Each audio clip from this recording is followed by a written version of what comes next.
Okay, so we wanted to make sure that you guys were ready for unit rates because we are going to give you a chance to practice this tomorrow after you guys finish your test while we're waiting for everybody else to finish and afterwards. But we wanted to review with you real quick what a unit rate actually is and showing you a couple of examples. That way you could use these notes for the practice that you guys are going to do after your test tomorrow. So just to review these notes up here at the top, we know that a rate is a ratio that compares two quantities with different kinds of units. So if we're talking about miles per hour or dollars per gallon or something like that, that would be a rate because we're talking about two different quantities that have different kind of units. Now, a unit rate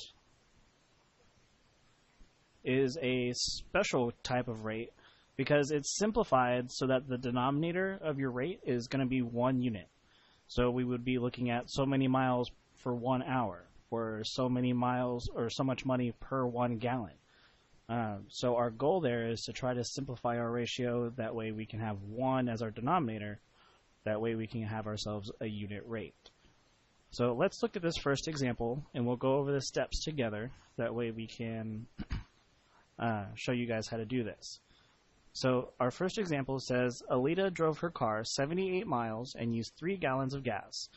What is the car's gas mileage in miles per gallon? Now, before we even get into these steps, I do want to underline a couple of important things. First off, we know that her car goes 78 miles and that she uses 3 gallons of gas. But it does also say in our question that we want to know the gas mileage in miles per gallon. And that's going to tell us how we need to write our unit rate. So step number 1 here says that we need to write the rate as a fraction. So last year, you should have learned a little bit about what a one chart is, where you have your words here, and then your original ratio, and then our new ratio when we simplify. So for the words, we know if we're going to go miles per gallon, that this first row is going to have miles, and the second row is going to be all about gallons. So the original ratio here is going to be our 78 miles with our 3 gallons. So we have 78 miles, then we have 3 gallons. Step number 2 here says to find an equivalent rate with a denominator of 1. And we're also going to use our 1 chart here because we still have our space here for our new rate. So if I wanted to simplify this, that way my new denominator would be 1. I know in order to get from 3 to 1 that I would have to divide by 3. But if I divide by 3 on the bottom here, I need to also divide by 3 on the top. So I'm going to work through 78 divided by 3 in order to get what the new numerator is going to be. Off to the side, we can do 78 divided by 3. 3 goes into 7 twice with 1 remainder. Bring the 8 down. 3 goes into 18 6 times, which means that 78 divided by 3 gives me 26. So I have a new rate here of 26 over 1. But my unit rate here, and I'm going to use my units, that way I can make sure that everything is where it's supposed to be, that my final answer is going to be 26 miles for 1 gallon. And that's just one way that you'll see unit rate problems. The next way that you'll see is something like example number 2, where you have a question like this. It says Joe has 2 different sizes of boxes of cereal from which to choose. The 12-ounce box costs $2.54, and the 18-ounce box costs $3.50. And the question asks which box costs less per ounce. So we're looking at the cost per ounce. So I know that the cost is going to be my numerator, and the ounces is going to be my denominator. So just like we did for the first example, I'm going to make one tables.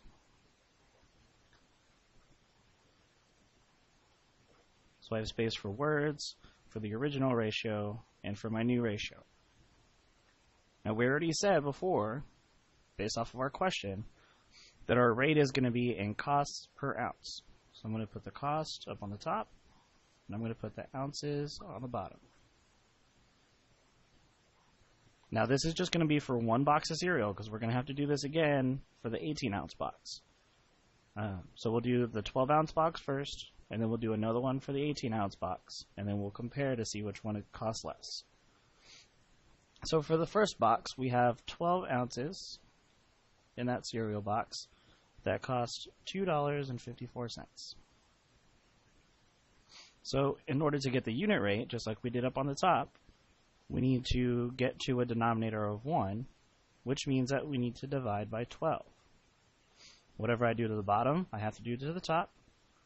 So I'm gonna do $2.54 divided by 12. I'm gonna pop up my decimal just to make sure it doesn't go anywhere. So when I go through this, 12 doesn't go into 2, but 12 does go into 25 2 times. 2 times 12 is 24. I'm left with 1, and bring down my 4 for 14.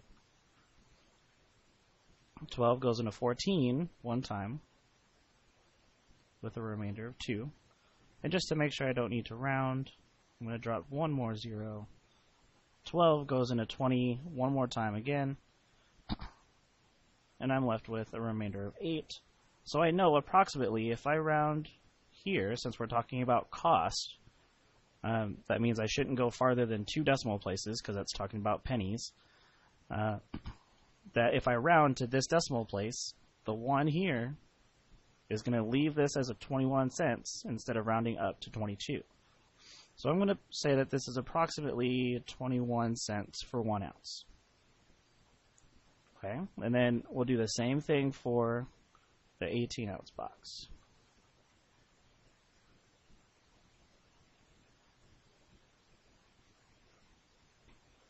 So again, we're going to have cost, and we're going to have ounces. This time, we know that we have 18 ounces for $3.50. And I'll know that I need to divide by 18 in order to get to 1. So $3.50 divided by 18 is going to give me my unit rate. So I'll have $3.50 divided by 18. Again, 18 doesn't go into 3, but it does go into 35 2 times. I'm sorry, just once. Just a lapse in math there. 1 times 18 is 18, which means that I have 17 left over here. When I bring down the 0, now we need to know how many times 18 goes into a 170. And I know that 18 goes into 79 times, and I can double check. 9 times 8 is 72.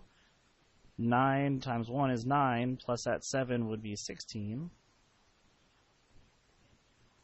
And then I'll be left with a remainder of 8. And then just to make sure I don't need to round, I'll bring that down there. 18 goes into 80 4 times, and that would end up giving me 72.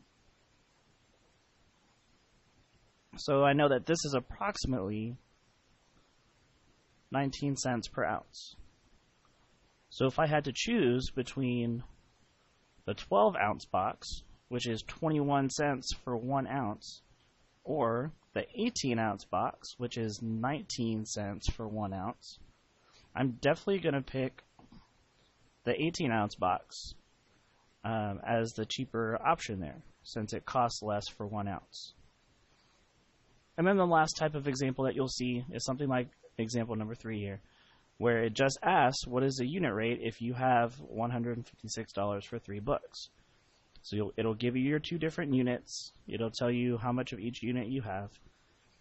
So all you'll need to do here is first you'll need to decide, before we even do anything with the numbers, we'll need to decide which kind of unit rate we want to do. And which one would make more sense kind of out in the real world. would we want to do either cost per book, or would we want to figure out how much of a book we could get for $1?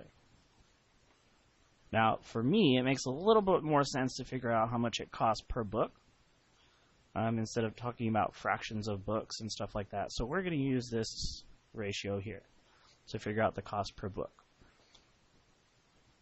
So if I'm going to do this, then I know that my cost is going to be $156. Well, I'm sorry, let me make my one table. That way we're keeping everything uniform. So here's my one table.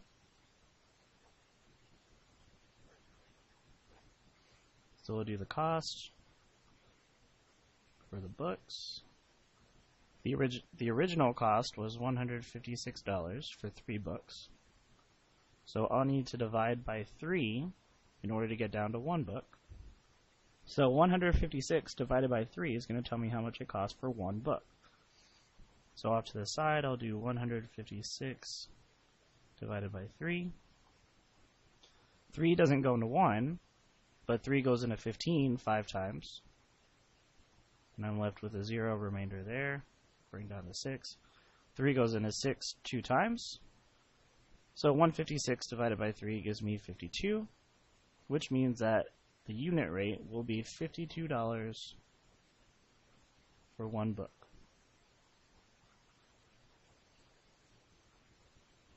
So make sure that you work through the problems that are on the back as well.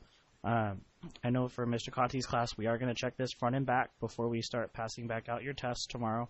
So just make sure that you have that finished and you've attempted those problems that are on the back, and make sure you have those ready to turn into your teachers.